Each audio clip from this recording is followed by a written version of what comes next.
we need to fund the government. We're not dealing with a government shutdown. The time for haggling over numbers is over. And for my colleagues that have a problem with it, they should have thought long and hard about that before they removed Kevin McCarthy as Speaker. Well, the clock is ticking, and Punchbowl's Jake Sherman reports that patience is running thin with Speaker Mike Johnson's leadership. We're going to talk about it with former Democratic Congresswoman Donna Edwards of Maryland and Reed Galen, the man with two great first names, co-founder of the Lincoln Project. He also has worked on a number of Republican campaigns, including John McCain, Arnold Schwarzenegger, and George W. Bush. Congresswoman, I'm going to start with you. You know, Johnson has had just several legislative losses. He's had a tough time controlling his caucus. You used to be a member of Congress. What do you think of his leadership? Well, I think it's a mess. I mean, first of all, the way that he came in really signaled to all of us that he was going to have a really tough time in leadership. And frankly, you know, they changed the tune. They changed from McCarthy to Johnson. But the problem in the Republican conference is still the same. And that is that you have this group of far-right members who are really driving the agenda, and it's preventing Republicans from working with Democrats.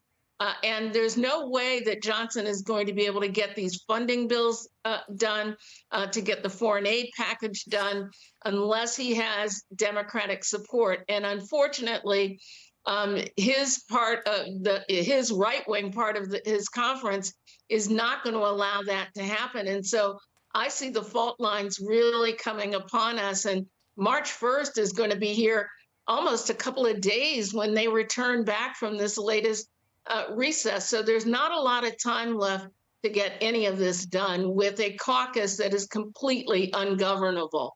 And, you know, Mike Lawler, in the clip that we played at the top, I mean, he sits in one of those seats that Joe Biden won his district in 2020, but he is a Republican representative who represents it now. I mean, let me just read more from Punchbowl News. They say, quote, "This is the most chaotic, inefficient, and ineffective majority we've seen in decades covering Congress. It started this way under former Speaker Kevin McCarthy and has gotten worse under Johnson." Okay, Reed, so let's just say that Johnson is ousted. Does that even solve the dysfunction?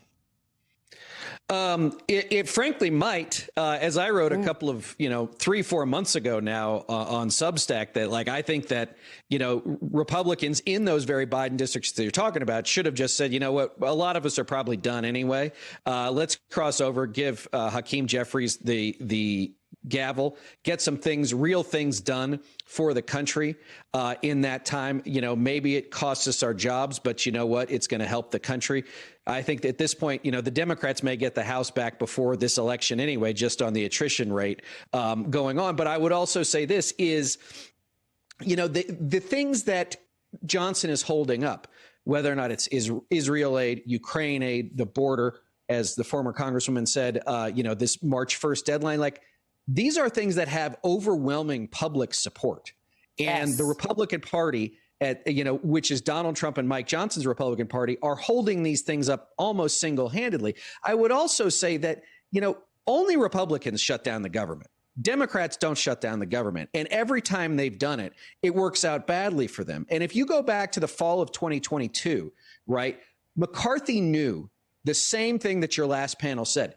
They are hemorrhaging independent voters in the suburbs, especially in key districts and key states. That's not going to stop between now and November. And so I think the idea that somehow you could bring in a right-wing evangelical Christian nationalist from the backbench and somehow everything would be fixed is ridiculous. I mean, to be clear, everyone, that is an accurate description of Speaker Mike Johnson. Literally, look it up.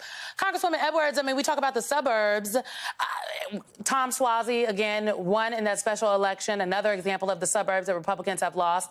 House Republicans, they now have a slim majority, and it's about to get even slimmer, okay? I wrote this op-ed for MSNBC.com, but to my recollection, Speaker Nancy Pelosi maneuvered her narrow majority to get quite a few things done. Do you think Democrats need to be reminding voters of that every single day until November? Well, I think it's really important for Democrats to point out that they are a party that wants to govern, that wants to make policy, that is where the majority of the American people are on so many of the issues that are in front of us. And as long as Democrats keep reminding voters of that, voters want government to work. They don't like the chaos and the confusion. I mean, it's distracting from their everyday lives. And so I think Democrats stand in a great position here going into the election. And frankly, that race in New York 3 with Tom Suozzi, he was able to run and hammer his opponent on the issue of immigration precisely because Republicans abandoned a border policy that they were demanding. And I think that that's really going to be kind of a pathway for Democrats going into the fall. Something to watch for sure. Before I let you both go, I want to get your thoughts just on what we saw today in Fulton County. DA Fani Willis taking the stand. Congresswoman, I'm going to start with you. What did you think?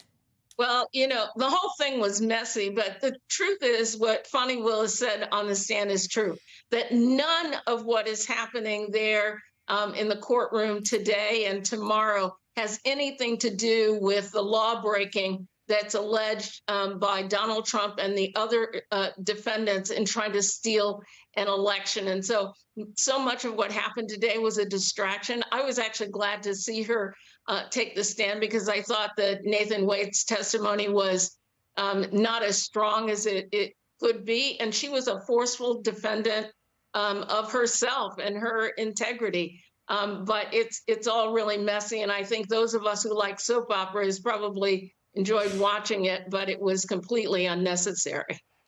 Reed, last word to you. Yeah, look, it's one more reminder, right, that Donald Trump and this Republican Party will do anything and everything they can to throw as much dust and dirt and chaos and smoke into the environment. Remember, they don't play by any rules. They never have. They're never going to. And so I think we always need to be reminded and remind ourselves not to be surprised by anything and to be prepared for the most outlandish, outrageous thing. In courtrooms up and down the eastern seaboard over the course of the next several months, Donald Trump is going to be out there acting like a nut, even more so than usual. There's going to be even more craziness that he says and does. We should be prepared for it. And more importantly, highlight it for American voters and ask Simone, is this really what you want back? And I think the answer is no.